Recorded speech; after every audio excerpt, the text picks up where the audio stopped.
بسم اللہ الرحمن الرحیم۔ السلام علیکم دوستوں، میرا نام ہارون ہے اور آپ دیکھ رہے ہیں میرے یوٹیوب چینل ہارون آفیشل۔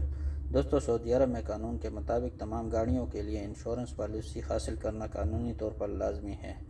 متحدہ انشورنس دستاویز کے تحت بتایا گیا ہے کہ 12 صورتوں میں انشورنس کمپنی ڈرائیور یا ٹریفک حادثے کے ذمہ دار یا انشورنس کرائے جانے والے فرد کو معاوضہ دینے سے انکار کر سکتی ہے۔ تو دوستو چلیے ہم آپ کو بتاتے ہیں وہ کون سی صورتیں ہیں جن کی وجہ سے انشورنس کمپنیاں آپ کو معاوضہ دینے سے انکار کر سکتی ہیں۔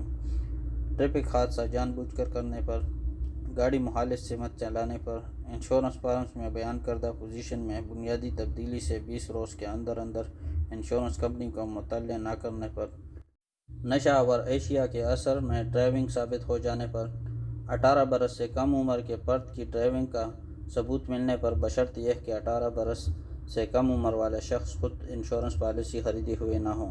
انشورنس کمپنی ایسی صورت میں بھی پالیسی خریدنے والے کو معاوضہ دینے سے انکار کر سکتی ہے جبکہ یہ ثابت ہو جائے کہ گاڑی کا ڈرائیونگ لائسنس اس گاڑی کے لیے خاص نہیں ہے جس سے حادثے کا وقت پالیسی ہولڈر چلا رہا تھا۔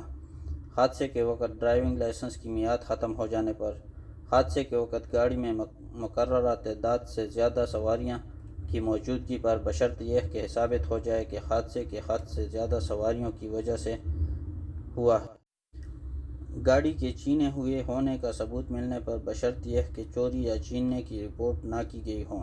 انشورنس دستاویز میں ایک پابندی یہ بھی ہے کہ پالیسی ہولڈرز کو انشورنس کمپنی معاوضہ نہ دینے کے فیصلے سے درخواست ملنے کے 20 روز کے اندر آگاہ کر دے۔